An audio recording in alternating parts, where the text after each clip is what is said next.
Capítulo 2. O reino de Afabel. A vida em Endel. Assim lhes ensinava muitas coisas por parábolas, ilustrações ou comparações colocadas ao lado de verdades para explicá-las. E no decorrer do seu ensino, ele lhes disse. Marcos 4:2 da Bíblia Amplificada. Era uma vez um mundo semelhante ao nosso, porém de muitas formas diferentes. Nesse mundo não havia nações independentes, somente um grande reino chamado Afabel. Esse reino cobria todo o mundo conhecido, mas tinha uma única capital, de onde tudo era governado. Era a grande cidade de Afabel, à qual nos referiremos daqui em diante simplesmente como Afabel. Esta cidade encantada era presidida por um rei notável chamado Jalim.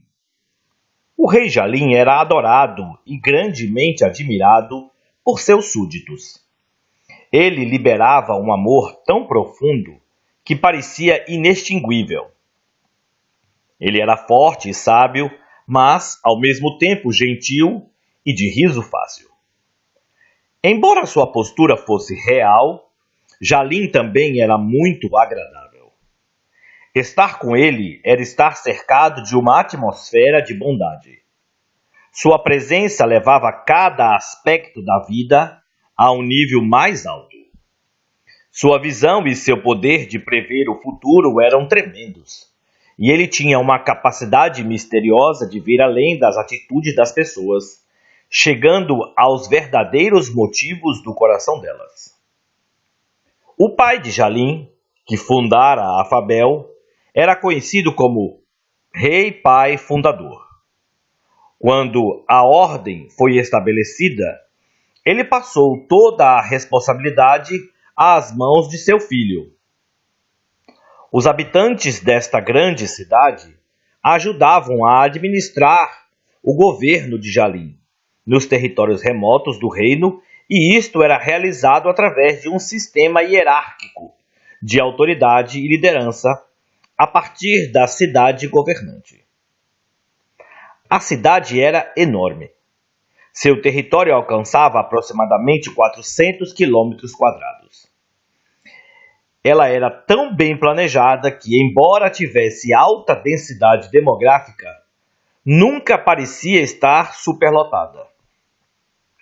Havia um composto de subúrbios, residências urbanas e vilas. As localidades nos planaltos, que estavam voltadas para a extremidade ocidental de Afabel, eram as casas modestas dos trabalhadores. Essas casas modestas seriam consideradas mansões em nosso mundo. Ainda que o trabalho fosse árduo, aqueles habitantes estavam gratos simplesmente por morarem na cidade do rei. Os terrenos montanhosos das fronteiras do norte e do sul eram o lar dos artesãos. Eram aqueles habitantes nas artes criativas da música, da escrita, das obras de arte e do design. Essas casas tinham belas vistas e eram maiores que a dos trabalhadores. A parte mais convidativa da cidade era o bairro Oriental, que abrigava uma infinidade de belas casas de campo. Esta área era conhecida como o Centro Real. Nesta grande comunidade, o rei residia e passava a maior parte do seu tempo, e era o lar daqueles que trabalhavam mais próximos ao monarca. Era ali que a sua administração e seus líderes viviam em sociedade e trabalhavam juntos. O Centro Real estava incrustado como uma joia sobre um rochedo que dava para as costas do grande mar. Uma suave brisa constante soprava do Oceano Azul e refrescava a cidade. Essas águas eram ordenadas pelas praias brancas mais cristalinas jamais vistas, só ultrapassadas em beleza pelos jardins reais.